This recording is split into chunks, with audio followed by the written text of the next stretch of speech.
क्या आप जानते हैं कि जब पूरी दुनिया कोविड-19 से जंग लड़ रही थी, एक और खामोश वबा हम पर छाई हुई थी।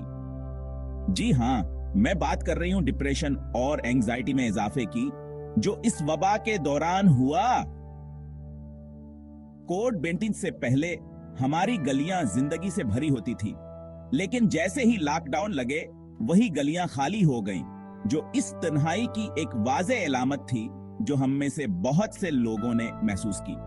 बंद दरवाजों के पीछे ज़हनी सेहत का बहरान खल रहा था। इस बहरान के मरकज में वो बेशुमार लोग थे जो न सिर्फ वायरस के खौफ से, बल्कि तन्हाई, गैर यकीनी सूरत हाल और गम से भी नबर्द आजमा थे।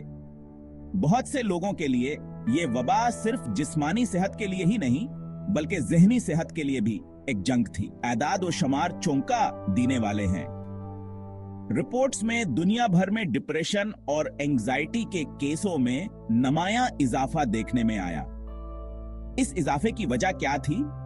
ये सिर्फ खुद वायरस नहीं था, बल्कि गहरे समाजी और इक्तिसादी अतार चढ़ाव भी थे। सेहत के पेशावर अफराद ने तवील मुद्दती तन्हाई के असरात को पहले हाथ से देखा। माहिरीन नफ्सियात और नफ्सियात ने एंजाइटी डिसऑर्डर्स, तनाव और डिप्रेशन की इलामात के बढ़ते हुए केसों की इतला दी।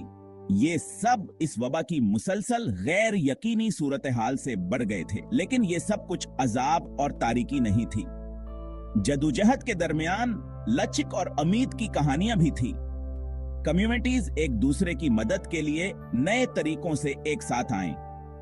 ज़हनी सेहत खाने की मेजों पर, पॉलिसी मबाहिसों में और यहां तक कि सोशल मीडिया पर भी गुफ्तगू का मौजू बन गई। तो हम इससे क्या सीख सकते हैं?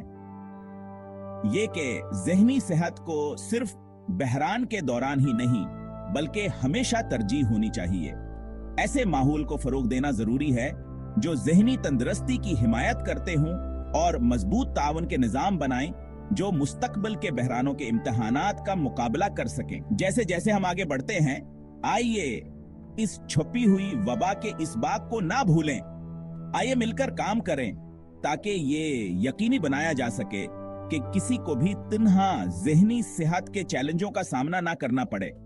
याद रखें, ठीक ना होना ठीक है और मदद हमेशा मौजूद है। महफूज रहें, हिमायत याफ्ता रहें और आइए इस गुफ्तगू को जारी रखें, क्योंकि ज़हनी सेहत अहमियत रखती है आज और